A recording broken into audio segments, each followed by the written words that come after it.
Hi, everybody. My name is Milrad. I'm the founder of Movie Karma. We're a nonprofit organization based here in Los Angeles in the United States, focused on diversity, equity, inclusion, as well as social impact and the power really of storytelling to change our world around us.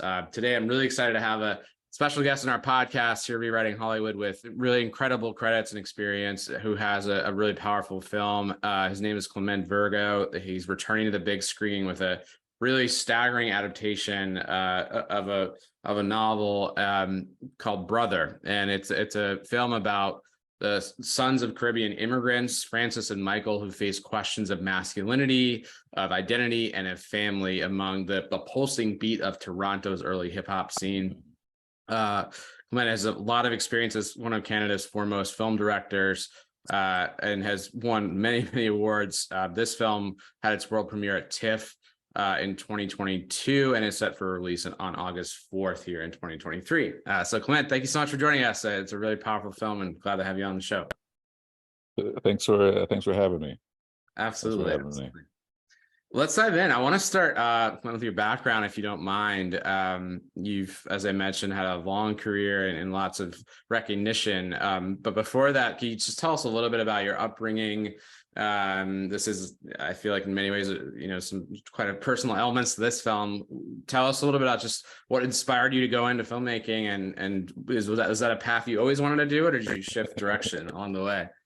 I was born in Jamaica. I came to Toronto as a young child, and film was always something that I loved. I came through it through story and through writing, and through writing screenplays.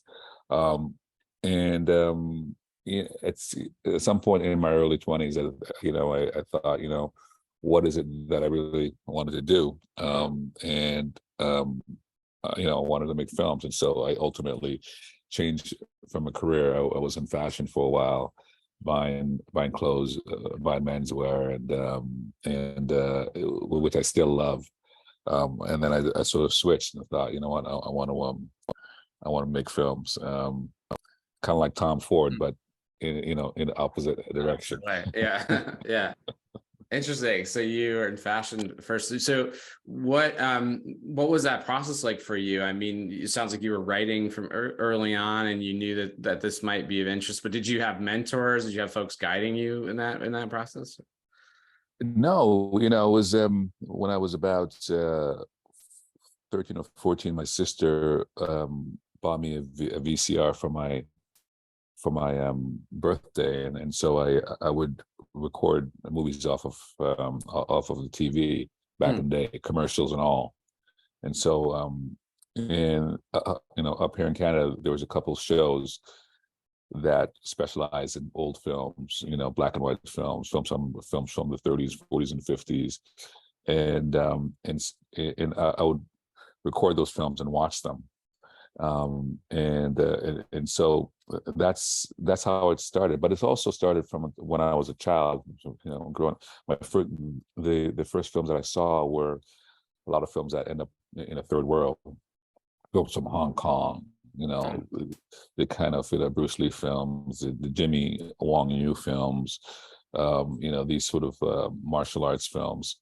And spaghetti westerns, because those were the two things that seems to at least when I was growing up, those are the sort of genres that seem to spread: westerns, Italian sort of westerns, and kung fu films and karate films from Hong Kong. And then I've sort of discovered old movies, and then ultimately discovered art cinema and the French New Wave, films from Africa, so that's how I sort of came into it. What did that global perspective, or I guess filmmaking experience, give you, do you think, like in terms of your, and did that help you hone your style and the kinds of films you wanted to make?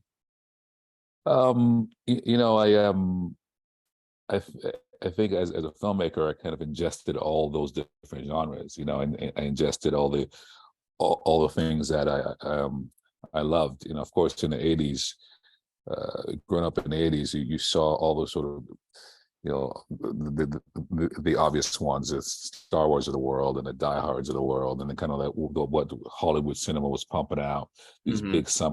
these big summer movies.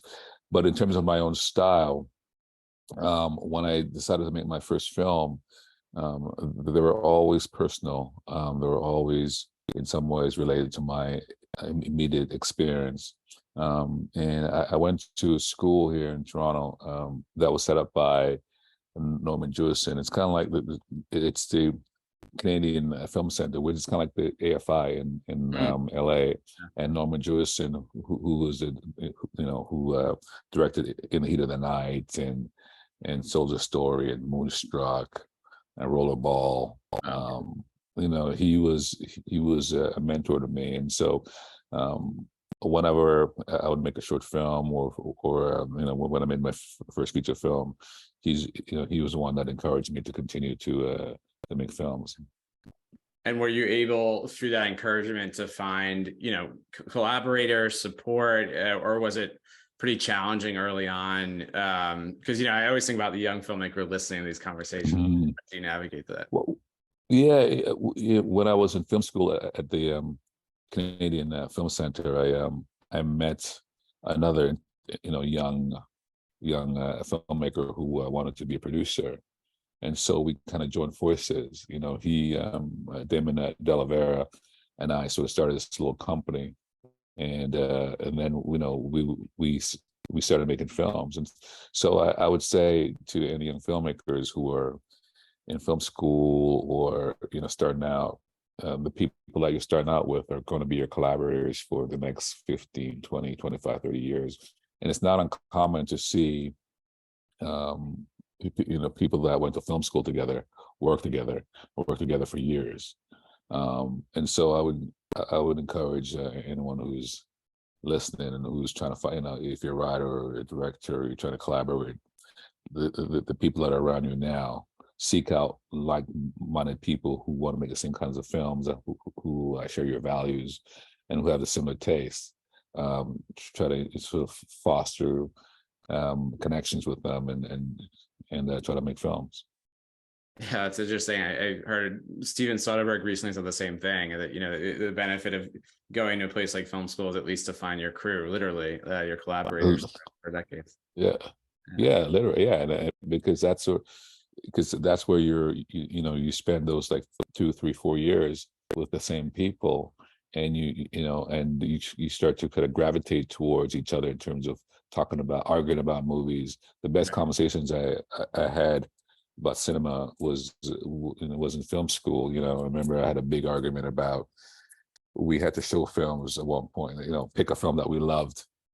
And I remember seeing The Warriors when I was, I don't know, I was very young, and that's a film I chose to show, and they were like, "Why did you choose The Warriors? It's such a, at that time it seemed like a kind of a goofy film, but The Warriors, I just loved it. I just loved the Walter Hill's version of New York, and this idea is a very simple idea of just trying to get back to Coney Island, while all these gangs are chasing you. It really sort of struck out. So yeah, you sort of formulate your taste and your crew when you're in film school. Yeah, and it carries you through. Let's talk about Brother, though. It's based on a really great novel, and I'm wondering what about this story. I mean, I have some guesses, but I wonder if you could just tell us the process of, maybe being attracted to creating this film, and what inspired you to do this, tell a story on screen. I spent a few years. It's difficult to really have a career just being a filmmaker.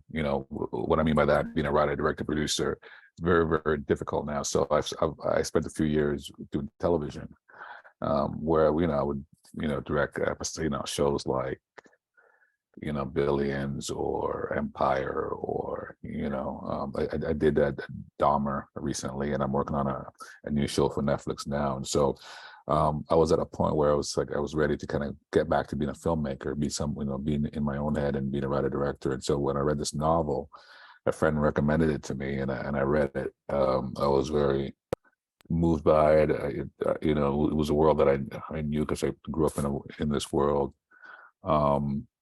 and it just felt personal. So it felt natural to kind of want to dive deep into it and really explore it, and to try to go back to make a personal film. Yeah, I mean, I can imagine that it felt so personal. I mean, you grew up, as you said, as I understand, you grew up in Canada, but you share this experience of being a child of Jamaican immigrants and have that perspective, like Francis and Michael in the film. And so, what was that like for you? I mean, I could imagine was it unearthing things for you personally, and was it was it moving and or challenging to sort of go into this material in this way? When I made the film, I planned it out, and I had a shot listed it, and I had my collaborators, and we all talked about the kind of film that I wanted to make. On the surface of it, it's a family drama, it's a coming of age story, but I wanted to experiment with the idea of suspense and mystery, and to really kind of deconstruct the film in some ways by playing with the timelines, and really try to make something that was intuitive and not try to think about it too much. In the novel, the family is from Trinidad, and I switched it. I got David Chariandy to agree to make the family Jamaican, and because I didn't want to think about it. I wanted to just follow my instincts and really not just follow my impulses, and see what see what came out of it. I literally didn't think a lot of people would see the film. I just needed to make it for my own kind of self, because I spent so many years directing episodics, and so I just wanted to get back to being a writer director. And it's something that spoke to you, obviously. Yeah. You mentioned it a moment ago, but the film, you really seamlessly, I mean, I feel seamlessly and very poetically, you kind of jump between timelines and these kind of memories of these characters and these sort of parallel chapters of the family's life in Ontario, and then back, kind of back in their childhoods. Like, how did you approach that process of those transitions and those timelines kind of structured, and having the film structured that way? Well, I just went back and looked at some films that really did it well. You know what I mean? Like, I went back and I looked at The Godfather Part 2, because I really loved how that film was structured. More recently, Manchester by the Sea. I loved how that film plays with time. And so there's a filmmaker here in Canada, Adam McGowan, who made a film called The Street Hereafter, which sort of also played with sort of structure and time. And so I started out. I looked at films to get inspiration, but also David Chariandy structured the novel on this timeline to, in a way, present this idea of memory, and then having the main character tell a story as if he's remembering. And so I sort of took some of that idea, the structural ideas in the novel, and when I was outlining the script, just kind of laid it out on the page for myself, so I had an understanding of where I was going with the story, and then just proceeded to write it, because I didn't want the audience to be confused. And it's amazing how if you set up the rules of the world with an audience, they'll follow you into it. Yeah. And then luckily they weren't confused. No, not at all. I feel like it matched so seamlessly. It was really well done and powerful. There are a lot of themes here. I feel you mentioned a few of them in this film. I feel like one of them is the theme of otherness, and growing up with that, the immigrant experience, immigrant family experience. Was that something that I just wonder if you have thoughts on that theme, particularly, and sort of how it unfolds in the film and in the story, and because I imagine a lot of folks watching this will connect to that in whatever way that they feel othered, right, growing up. Yeah. I mean, like you say, I think some of my favorite films, explore the idea of otherness, or like feeling outside of your circle, or feeling alienated. It's a very sort of classic story, idea, theme. in this case, I wanted to locate it within a specific world, because I wanted it to be as specific as I could, so that hopefully the audience would identify and see their own story in the specificity of the story that I was trying to tell. Yeah, so I think uh, the story of feeling other, the story of feeling like you're outside of an outsider looking in. The idea of being presented in the world in a certain way, but inside feeling vulnerable, and having all these vulnerable, feeling like in some ways you're performing, Right. a notion of what you think people think you are. So, those are the kind of the themes that I was interested in. Yeah, it's really powerful, and we see that through the coming of age experience, right? Of going through teenage years, which I think many of us It's a classic.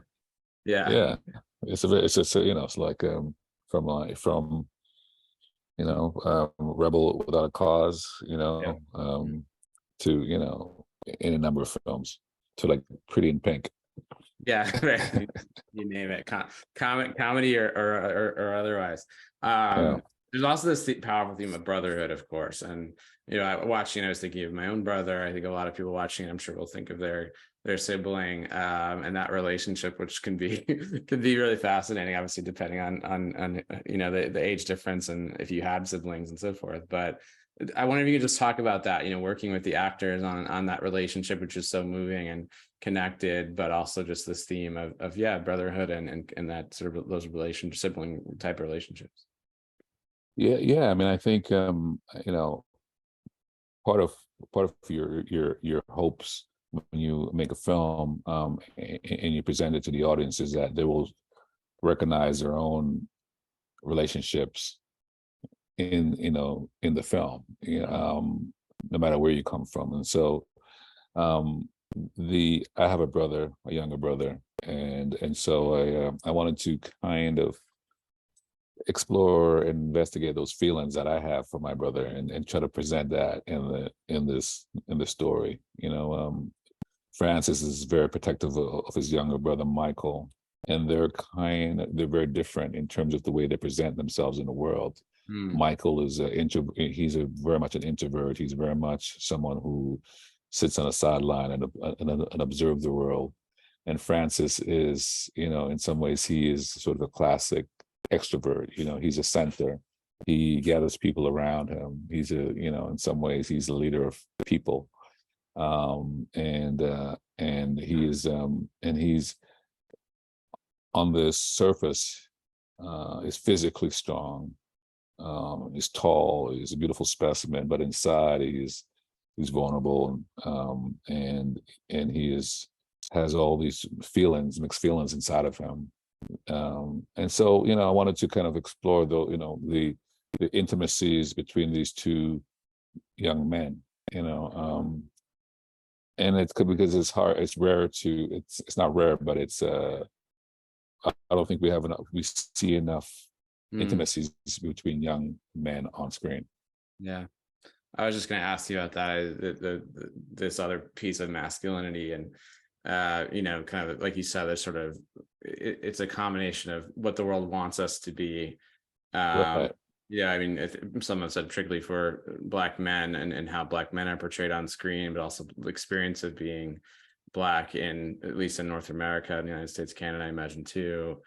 I don't know if you want to comment on that, just sort of those aspects of masculinity. I think you just did a powerful job of showing those intimate moments and showing those vulnerable moments that, to your point, we don't usually see, particularly, I would say, with young Black men on screen. Yeah. The story takes place with these young Black men, and it's very sort of specific to that experience, and I sort of related again back to my own personal experience of being a young person who wanted to make art, and who, when walking down the streets or in certain circles, assumptions are made about Yeah. you know who that person may be, but inside feeling to othered or feeling vulnerable or wanting to express certain certain emotions that so you end up performing a kind of masculinity. And I think in this case is about young Black men, but I think you could talk about that with just men in general, just in terms of the sense of needing to perform, like how do you, the definition of masculinity is morphing and always changing, and trying to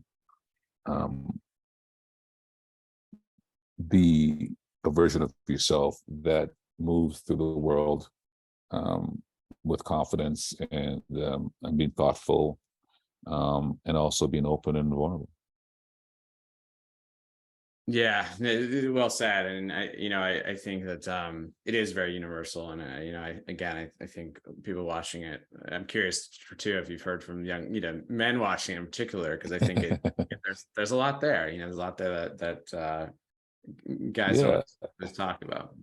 I've had a lot of after every screening, I've had a lot of young men come up to me and said, like what you said, made me call my brother, or I had a similar experience, or I've had mothers who've come up to me because if it's a partly a family drama, and a mother who's trying to protect her two sons. I've had women come up to me and talk to me about the mother character and about that story. And so I think you hope that the film you make and the story you tell resonates on a number of different levels. And ultimately, I think you're trying, one's trying to affect and move people, and to see the world, in a different way. I mean, I think every genre, I don't think you could really remake any genre. Only the rare filmmaker that could completely reinvent a genre. But I think everything has been done at this point. The only thing that you could bring to a new genre is yourself and your perspective, and then hopefully being specific will allow people to see it and hopefully have it be universal. Isn't that, yeah, it's fascinating how that works. The more specific and personal we are, the more relatable we can often be. Storytelling. I did just want to quickly ask you about that theme of motherhood, because that was also really powerful too. This idea of parents, particularly moms, not to put down dads, but particularly moms who's, I'm the son of a single mom, so again, another point that I think a lot of people will connect to, of sort of mothers sacrificing, right, for the next generation. I wonder if you could just talk about that, and I think it also, as a way of almost softening boys and young men too, right? And sort of giving them that vulnerability if they're raised by a mom. At least that's been my experience. You just wondering if you could talk about just that theme of motherhood and that vulnerability. Absolutely. I think the this single mother phenomenon is real, and I was also, like you, also raised by a single mother. And I you don't really appreciate the sacrifice until you're older, and you sort of realize it's kind of the courage that it must have took and the sacrifices that were made for you, essentially. Right. Because when you're in it as a child, you don't understand, you don't know, you're so self-absorbed, and it comes more into focus. I mean, I don't know if you have kids, but it comes more into focus when you have a child, when you realize, oh, okay, this is the courage it took to kind of do certain things, to even immigrate, or the experience and worry, the worry that you have for your child, and the hopes and dreams that you have for your child. You don't fully appreciate, and you sort of look back on your own parents and think, oh, now I kind of understand. Right. Yeah. No, I definitely not a dad yet, but I definitely relate to that. Those sort of forewarning words from moms. I think especially you'll get it when you have a kid. Yeah. So I guess to close here, just a couple more things I want to bring up. I mean, one is the piece of violence. I mean, unfortunately, we see it in this film, through the lived experiences of these brothers, that they're watching violence literally unfold in front of them on the screen. They're experiencing it in their communities, against each other, from the outside forces as well. I was wondering, Clement, if you could comment on that, just in terms of, I mean, particularly as it affects Black and Brown communities. We know that there's, just high rates of, unfortunately, violence that affects those communities, and how that affects one's upbringing and one's identity and one's journey through life. Yeah, but I think the violence in these communities are real, and it affects. I think I've been touched by it, and growing up in a certain environment, was familiar with it and seen it myself. But I ultimately, I want a story to kind of transcend that, Right. and not have this story feel like it's about that. It's about what we were talking about earlier, which is this kind of connection between Right. a young man and and also too, just as a filmmaker, trying to figure out how to use the tools of cinema to communicate. Where do I put the camera?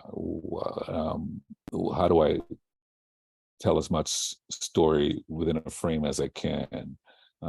What is the colors of this, of the world?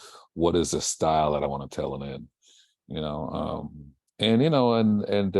When you're in it, you sort of realize, you have this 100+ years of cinema that I'm constantly sort of referencing in my mind. It's kind of hard to make a film about brothers and not think about, On the Waterfront, or Raging Bull, or Rocco and His Brothers, or any number of films. And so, as a filmmaker, I'm also in conversations with, Killer of Sheep, or My Brother's Wedding, and so it's trying to make it specific and personal, but also realize that I'm making a film, within a canon, and what am I adding to that canon? Yeah, within this beautiful tradition, like you said, and this Yes, art form that you're adding your chapter or your verse to. exactly. Yeah, and it's not in isolation. It's beautifully said. I guess my last question is just around, I mean, one of the things we do at our nonprofit is try to create more opportunities for marginalized or underrepresented folks in the industry. I saw you were doing something similar with being one of the founders of the Black Screen Office, which I understand is trying to fight anti-Black racism in the industry, also create more opportunities for Black Canadian screen professionals and others. Is that something, I just wonder if you could comment on that. I mean, just in terms of this march and journey, hopefully we're all on together of creating a more representative, equitable industry, and how you see that future and your part in that future. Well, I see myself, and you talk about the Black Screen Office here in Canada. Part of the idea for me is to advocate for the next generation. When I was coming up, I got, I mentioned Norman Jewison earlier, and Norman Jewison was, he was a classic liberal, and he advocated and created space for people who were marginalized, and you saw it in the films that he made. And so, I'm in a place where whatever I could do to help to lobby, advocate, and create opportunities for filmmakers that didn't have it, and to open up the industry. That's, that is part of what I hope, what I want to, do and share with the world. Yeah, beautifully said. And I applaud you for doing that, and hope we can work together in any way that we can, because I think that's much needed all over, but especially it's in this part of the world. So Yes. thank you so much, Clement, for joining us. And the film, Brother, it's really powerful. It'll be out very soon in August, and I hope folks will check it out. Clement Virgo, it was an honor having you on. Thank you so much for being on the show. Thank you for the great conversation. I appreciate it.